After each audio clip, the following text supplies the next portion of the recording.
Good morning, good afternoon, good evening. Welcome to another episode of the Striker Tejas podcast. Great to be back. We've got a lot of things to talk about in the Texas USL Championship teams. My name is Edson Ochoa. I am the beat reporter covering RGVFC for the Striker Texas. Accompanying me, as every week, we've got Jonathan Check, reporter for the San Antonio FC. How you doing, Jonathan? Doing all right. Like I was telling you guys before we came on tonight, got back from Colorado yesterday. Um, oh, I already missed. As soon as we got out of the car, I was missing the better weather up there. I mean, I think at most it got up to like 85 or 90, and then I step out in San Antonio and it's like 105. No, thank you. So I'm already over the triple digit heat, and it's only what 2 days of summer officially. Yeah, no, no, thank officially, you. but we know Texas summer is like 6 months at least. At Let's least, be real. yeah, honestly, and of course, from the borderlands, we've got the beat reporter for the El Paso Locomotive. We've got Joe Rodriguez. Joe, how's it going? Jonathan, Edson, good to see you all. Good to be back with you again for another week of discussing what's going to go on, what went on, and what's going to happen here in the near future with our Texas USL Championship teams that are maintaining good form and looking good. And now, obviously, we'll get into depth a little bit later, but we got Copa Tejas points up for grabs this coming week, middle of the week. So, as always, it should be very interesting. I'm glad to be here with you all. And unfortunately, Roberto Silva, our executive director and good friend of ours, was unable to make it to this recording due to other responsibilities that he had to tend to. But hopefully, he will be back next week for the other episode. But let's go ahead and start talking about these matches that just happened. And obviously, I'm going to go with the easiest to talk about, and that is RGVFC versus New Mexico United, which did not happen.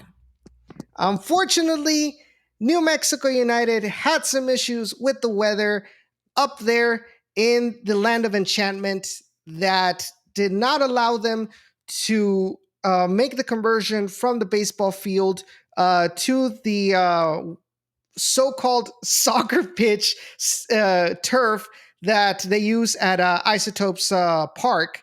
And so, unfortunately, New Mexico and RGVSC agreed to postpone that particular match up till July 6th, and which is going to be interesting because that week the Toros will be playing the New Mexico United on July 6th, as I mentioned, but also on that weekend, they will be playing New Mexico United at Isotopes Park on July 9th. So pretty interesting how that is going to work for the Toros as well. And unfortunately, there was no action from the Toros. I think it's some well-deserved rest for them as well. But that unfortunately does not bring us any content for us to talk about RGVC in today's podcast. But I want to get your thoughts real quick before we move on to the next couple of games. Do you think that it was just do you think it's do you think that was a valid reason to be able to postpone the game, or do you think maybe New Mexico United could have done something more? I think it's valid. I mean, I don't necessarily know all the ins and outs of trying to do that pitch conversion, but I would assume some things need to fall into place. Um, and I it's not like New Mexico needed to come up with an excuse or anything. In the form they were in, I don't think they would have been afraid of playing the Toros. So it just happens. I think at the very least we need to. I'm sure Joe will want to take this as an opportunity to poke fun at New Mexico, as he always likes to, and justifiably. I'm putting it to you on a silver platter, Joe. And you know what, boys? I will be the better man on this episode that was Psych. recorded on June 27th. No, in all realities, I mean, I think, obviously, being familiar with the way things work for El Paso Locomotive FC and the El Paso Chihuahuas, who share Southwest University Park, here in downtown El Paso. You gotta remember, New Mexico United has exactly the same amount of years in existence as El Paso Locomotive. So I mean, like I don't know the way things work up at Isotopes Park, but I can say that at Southwest University Park, I mean, I think the laying down the sod and picking it up and stuff like that. I know at Southwest University Park they have it down to a science. So I would assume that it's a similar procedure, or obviously they have the same amount of experience over at Isotopes Park. So therefore, if something happened and they weren't able to make the conversion in time, I honestly think that it was beyond the control of New Mexico United in this case, and they just simply couldn't do it for whatever reason. I don't think they dropped the ball in any way, shape, or form or anything like that. And like Jonathan said, with the form that they're in, I don't think you want to break up any kind of playing rhythm for them. But then again, they did play this weekend. I think they traveled to the East Coast to play Charleston Battery, and they lost 2-0, if I'm not mistaken. So maybe that kind of broke up their week. But as far as it, I think it was generally something that was truly beyond their control, because I would assume once again that they have it down to the science, the field conversion, if they've been doing it for the last 3.5 years. You're a good man, Joe. You're a good man. You didn't take the bait. But no, in all seriousness, yeah, it's a very difficult process. From what I've heard about, El Paso, what I've heard about New Mexico, and it's not something that can be done in a day. And when you've got, when you've got rain I believe what they mentioned it was very it was a very long duration. So now you've got to deal with taking water out and making sure that it's dry and all of that. It was going to take forever. And considering that rain happened the day before, it was going to be very difficult, almost impossible, to be able to get it ready for the game against the Toros. Thankfully, it was just postponed, not canceled. But we'll get some action later on. We'll just have to wait a couple more days to see the Toros again.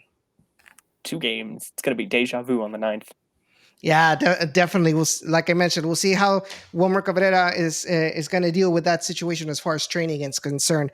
But moving on to the next game, we obviously had the El Paso Locomotive hosting the Baby Bulls, the New York Red Bulls 2, and it was an absolute thrashing for the Baby Bulls. Joe, what can you tell us about that match? As expected, I think that the El Paso Locomotive did what they had to do, took care of business, and won by a comfortable margin, which I think is something that was needed. Obviously, coming off of a point where the Locomotive had been playing a series of games that always appeared to be either a 1-0 win or a 1-1 draw. So obviously, with the last place team, not just in the Eastern Conference, but in the entire league coming into the borderland, I think there was definitely that sense of there's blood in the water, perhaps, and the Locomotive needed to take advantage of it, and they did. But they managed the game well. They scored 4 of the 5 goals in the first half. Obviously, looking thorough, looking dominant. And then they scored 1 more in the second half to make it 5-0, and then they just managed the game well from that standpoint, which I think was crucial, because obviously a middle of the week match coming up here in a couple of days. John Hutchinson took his foot off the gas, I think, accordingly, and moved forward with the success that he that they were able to show Saturday night. But with regards to the Baby Bulls, obviously, they started, I believe, a 15-year-old kid. They played with a lot of young kids, and with this situation that's developed, and I mean, maybe perhaps this is a conversation for another day, fellas. But as far as some of these matches that the league schedules, as far as interconference games go, I think they kind of need to be wiser about who they make travel and who they make play against each other. Because if you think about it, maybe. I think it's safe to say, I know in the Western Conference, it's a very competitive conference, or excuse me, yeah, the Western Conference is a very competitive conference from head to toe. Pretty much, all of the teams are competitive, but in the East, I don't think it's necessarily that way. So maybe when they have East Coast games, or excuse me, interconference games, I think it's very easy to say which is the better teams in the Eastern Conference, and just have those teams participate in interconference games between with the Western Conference, because yeah, games like this, just kind of don't make sense. And I think the league would be better off for it. But the good thing is, the USL is a very progressive league.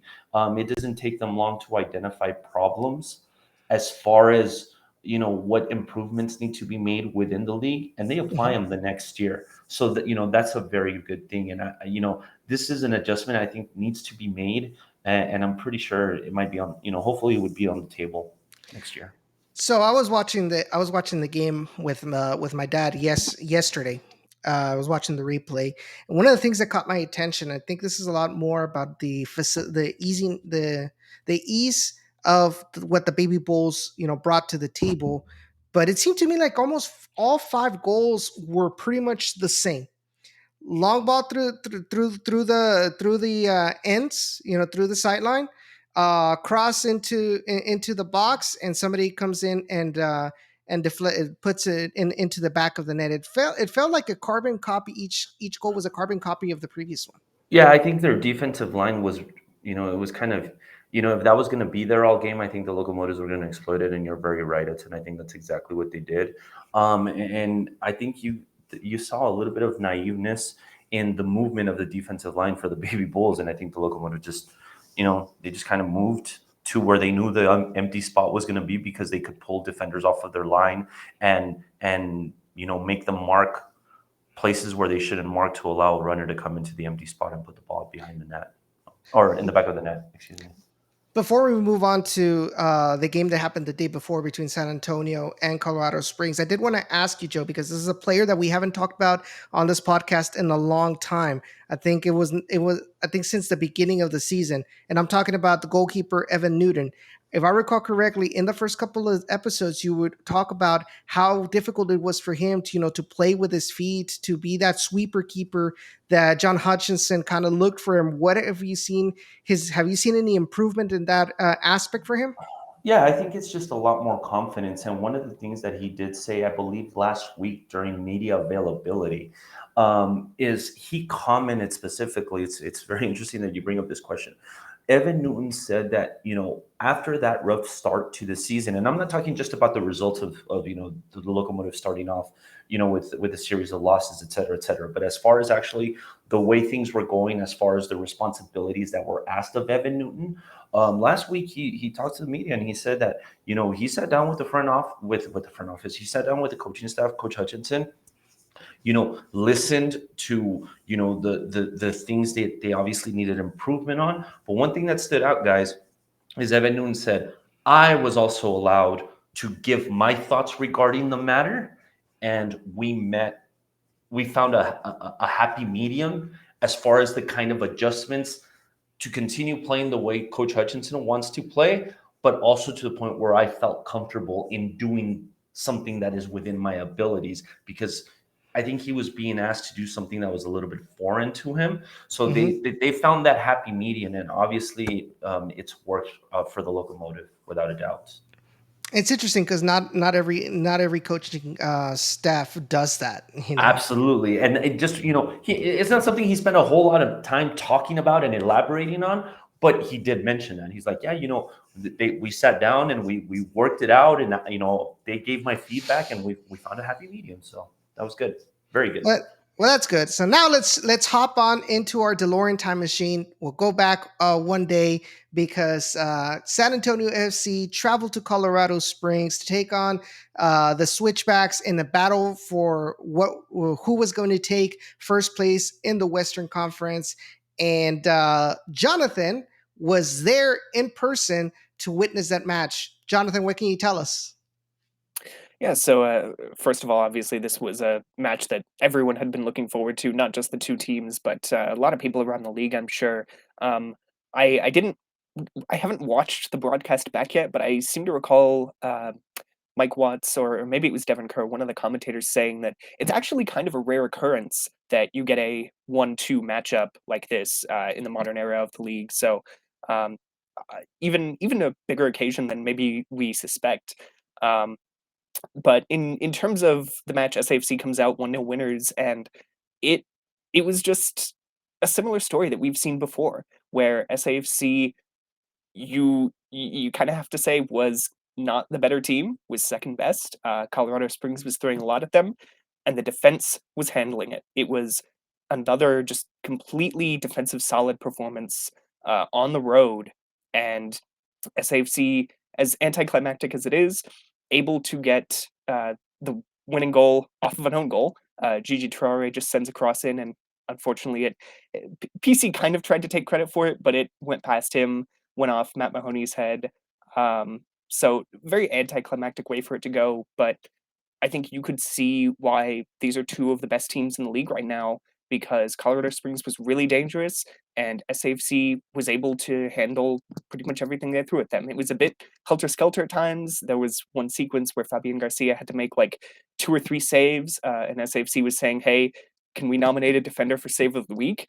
But it wasn't anything groundbreaking we saw from SAFC. It was, like I said, something we've seen before in places like LA, in places like New Mexico, where SAFC is not the aggressor, but is able to keep their opponent at bay, pick their moment, and take it.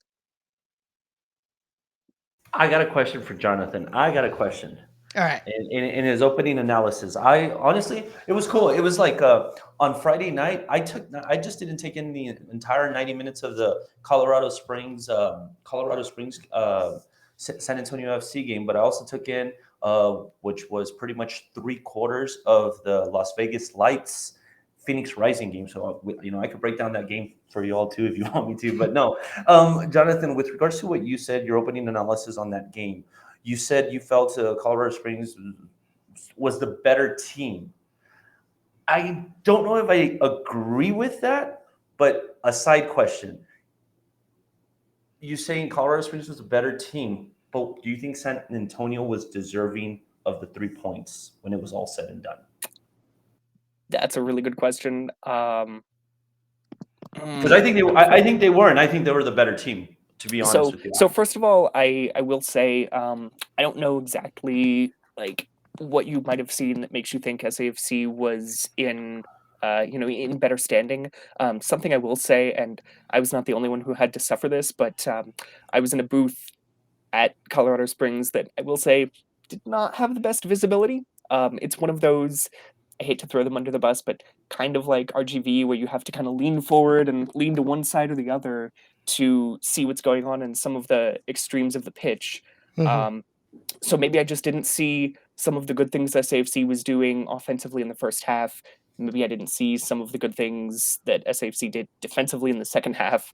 But just based on what I saw, I I don't know if I can really say either team was deserving of the win, because, like I said, it seemed to me like the switchbacks were pretty strong offensively, and SAFC countered that by being pretty strong defensively. Right. No, but So all right, go I ahead. understand that. Yeah, and I agree with that. I absolutely agree with that. The thing is I just kind of feel like um, there was a lot of times it felt like just overall Colorado left openings in not really being aggressive and imposing themselves that they were the home team. I think they kind of allowed San Antonio to believe. And I think shortly after that, the own goal that gives San Antonio the lead and ultimately the win. I was surprised at the lack of a response from Colorado Springs after the goal. I kind of thought there for a few moments that I think that San Antonio might have been closer to scoring the second goal as opposed to Colorado scoring the equalizer. I mean, there was flashes I where it just mean, felt that way. It felt that way.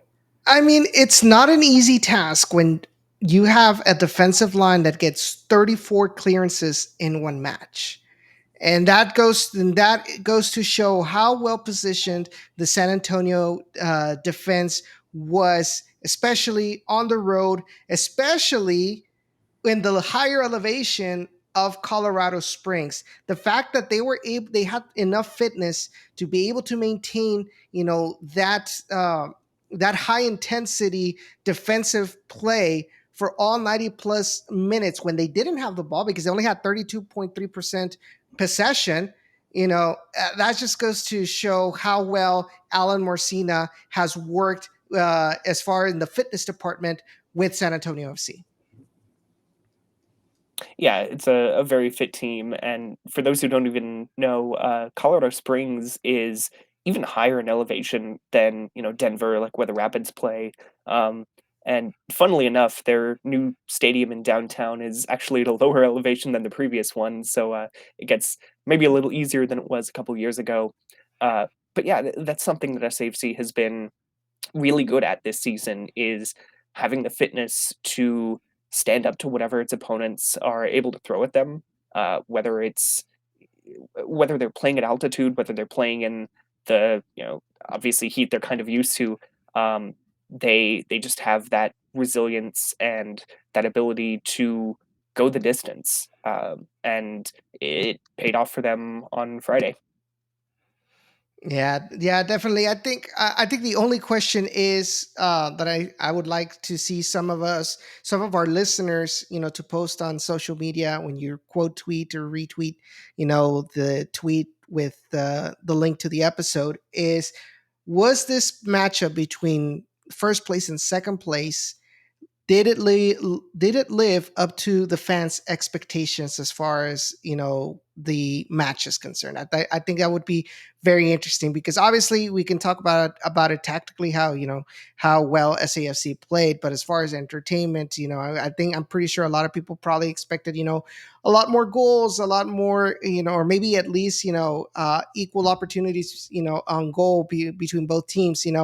But I think at the end of the day, what matters is the 3 points, and San Antonio was a victor, and to me, they deserve to be in first place at this moment of the Western Conference. But moving on to the next to the upcoming matches, and we've got a good one because not only do we have 4 matches coming up, but one of those, the one on Wednesday the 29th, June 29th, we have a Copa Tejas matchup between RGVFC and El Paso Locomotive.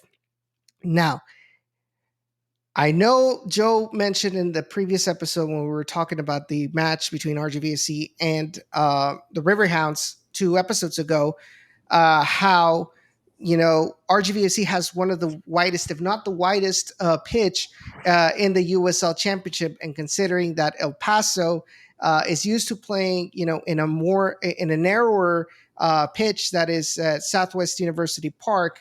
That could be a factor. But Joe, what are your thoughts going into this upcoming match? Well, I mean, obviously, El Paso coming off of that 5-0 match, I think it's given them scoring confidence, which I think, is something that they needed, and something that is always needed, I think, when anybody goes into to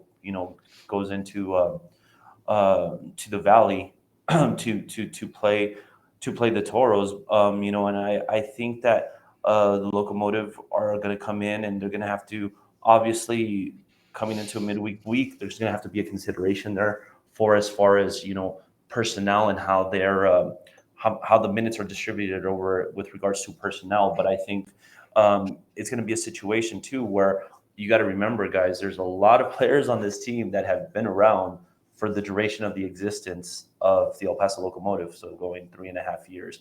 So they definitely are perfectly familiar with the travel arrangements, the travel for going into the Valley, and what is expected of playing in the Valley middle of the week. I know summer just started, but middle of the summer as far as Texas goes. I think summer's in full form in the Lone Star State now. So they know what to expect. Is it get any easier? Hell no, absolutely not. Going into the Valley is very difficult to play, and I think for El Paso Locomotive, I think just coming back with at least 1 point in the pocket back to the borderline would be a very, very good thing, just to kind of keep that undefeated or unbeaten streak that they have going. Are they going to play for the draw? I highly doubt it. I can pretty much guarantee you that they're not.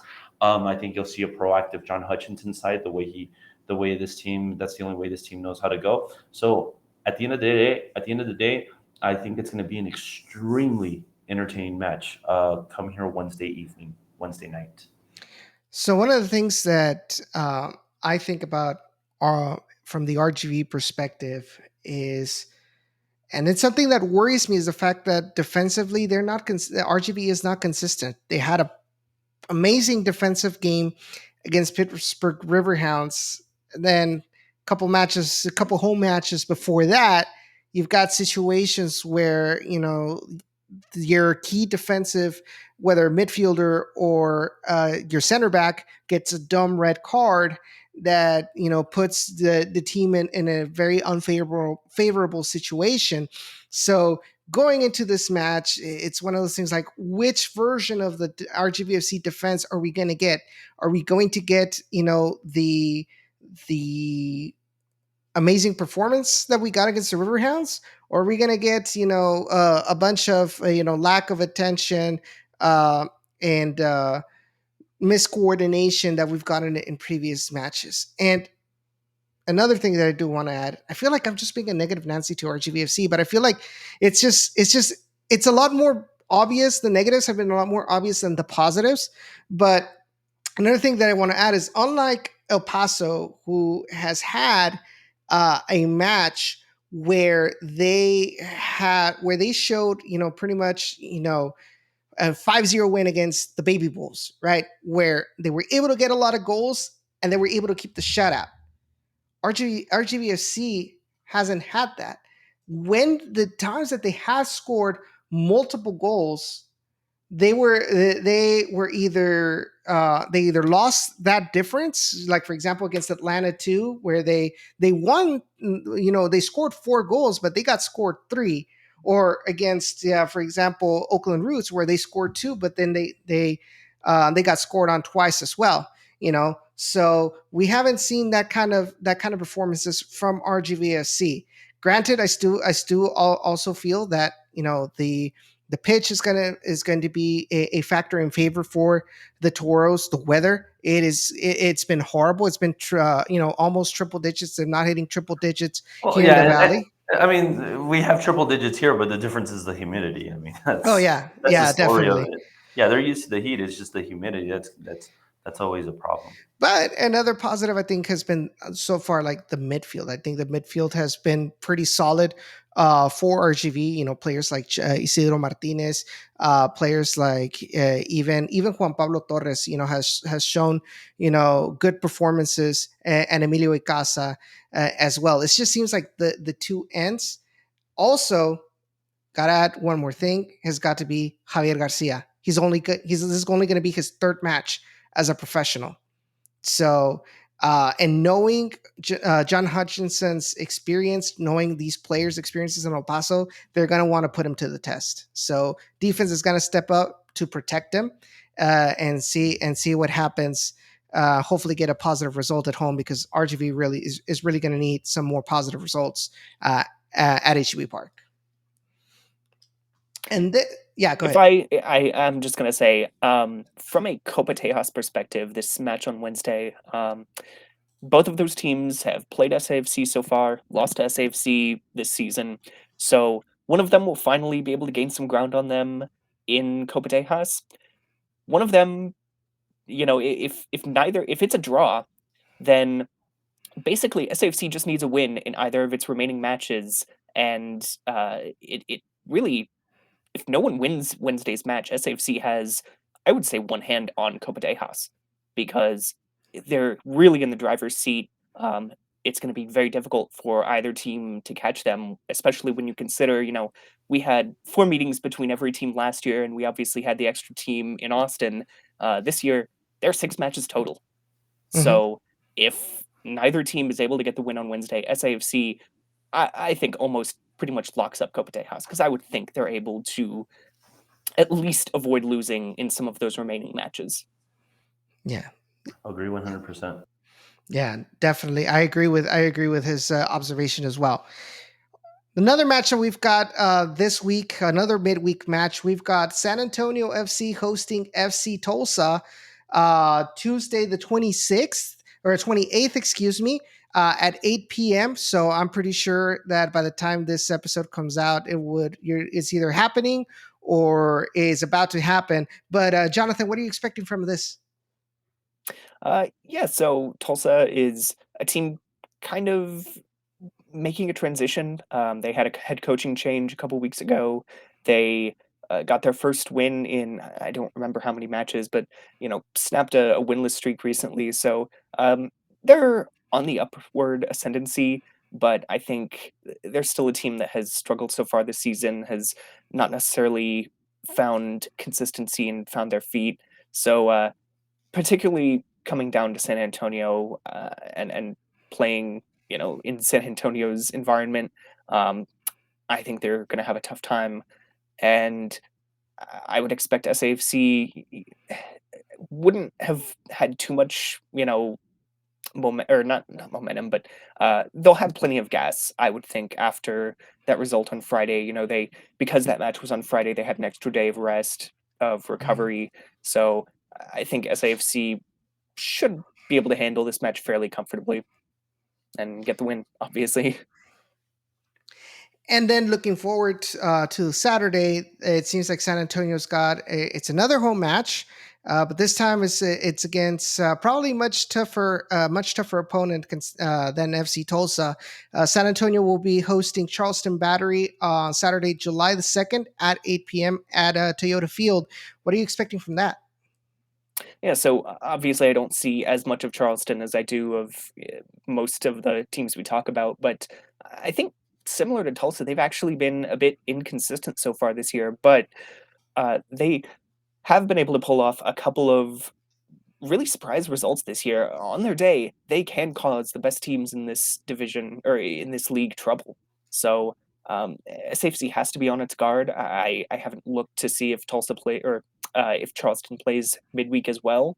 So by that point, if they've gone a week without playing, and SAFC is Mhm. playing its third match in 9 days, that could be I think we've talked about it before. Could be a trap match for So SAFC. Yeah, so they do play on Wednesday against Atlanta United too, and surprisingly, I mentioned that maybe Charleston would be tougher than FC Tulsa.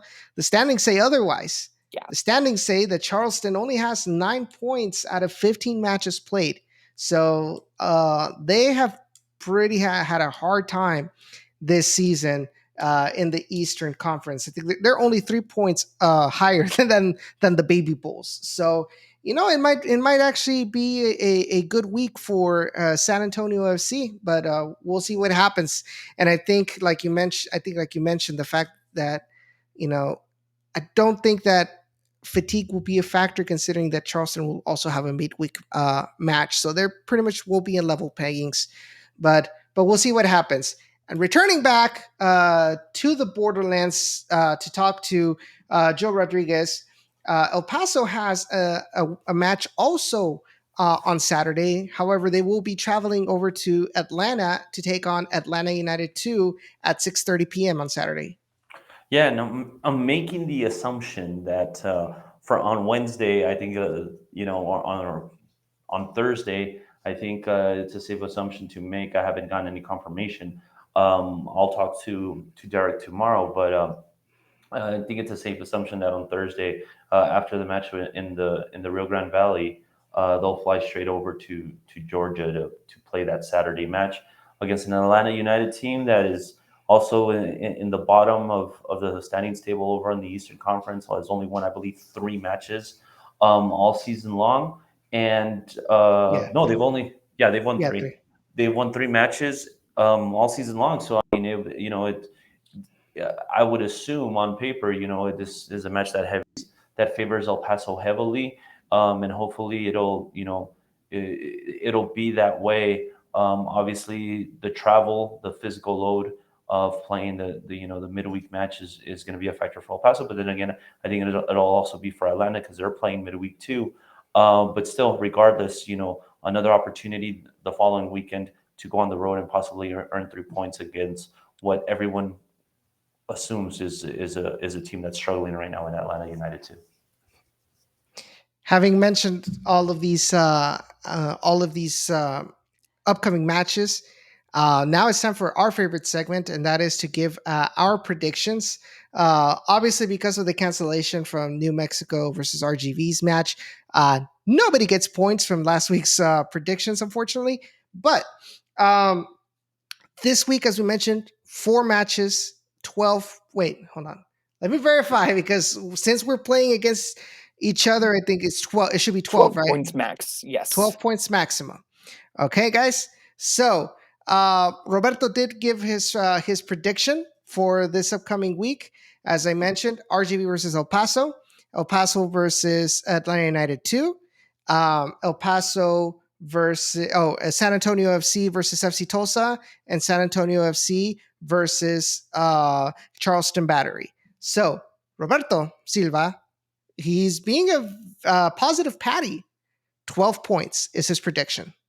So, Jonathan, what's your prediction in points? I'm going to be, in a sense, I guess technically a little less optimistic, but in another sense more optimistic. I'm going to say every Texas team gets a result from every match they play this week. 11 points. I'm gonna go ahead and predict a draw in that Copa Tejas match on Wednesday, and wins all around otherwise. Joe? Let's see. I'm predicting a draw in the Copa Tejas match, a win for the Locomotive, and on Saturday. So that's three. That's 4 points right there. For San Antonio FC Tulsa, I think San Antonio wins. So add up another one. That's 7. And then the other match against the Charleston Battery, I think San Antonio also wins. So it's what are we looking at? 10 points? My math's correct. Can I count that high? You're basically doing the same prediction as me, I think. So 11, because keep in That's mind each team gets a point on Wednesday. Okay. Yeah. Yeah. Oh, that's right. Yeah, that's right. Yeah. Yes. 11. Yeah. I always got to go with Jonathan. Him and I just hardly ever disagree. We're always wrong together. Yeah, exactly. So, I'm honestly thinking 11 points, but I'm going to change All it of up, us. right? Because it's no fun when everybody's got the same prediction. I am going to say 8 points. One of you two is going to drop what on paper looks like a simple 3 points, one way or another. I'm going to make it interesting this week. Hopefully, I'm wrong, but that's my prediction: 8 points, a draw in the Copa Tejas match, and then 2 wins on the other 3 matches. So, but guys, that's going to be it for this episode of the Striker Tejas. I hope you all enjoyed our chat. And don't forget also to subscribe to the Striker Tejas or to the Striker Texas. We can't do this without you guys. We can't do this without your support. Support local soccer. Subscribe to. I mean, it's what, like $5, for a monthly subscription where you get not only USL content but also MLS and WSL and even other leagues within the state of Texas. So it's a good coverage of soccer in this great state. So be sure to check us out. Obviously, you get a 30-day free trial to check out all of our premium content. You enjoy it, you can go ahead and start your subscription. If not, we're not going to have any bad feelings against you. Let me just hide my my dagger. No, I'm just kidding, guys. But be sure to support us. Be sure to check out all of our previous podcasts and all of the podcasting platforms of your choice, whether it's Spotify, Google Podcast, Apple Podcast, and follow us on all of our social media, guys. You can follow us not only the Striker Texas at the Striker Texas on Twitter, on Instagram, and on Facebook, but you can also follow us on all of our social media. In my example, Ochoa_8 on Instagram and on Twitter. Jonathan? At CheckJFooty on Twitter. That's basically where I do all my soccer coverage. And for myself, you guys can follow me on Twitter, Instagram, JRodIn915. That's JRODIN915. And of course, thank y'all, and we'll see each other next week for another episode of the striker Tejas. Have a good night.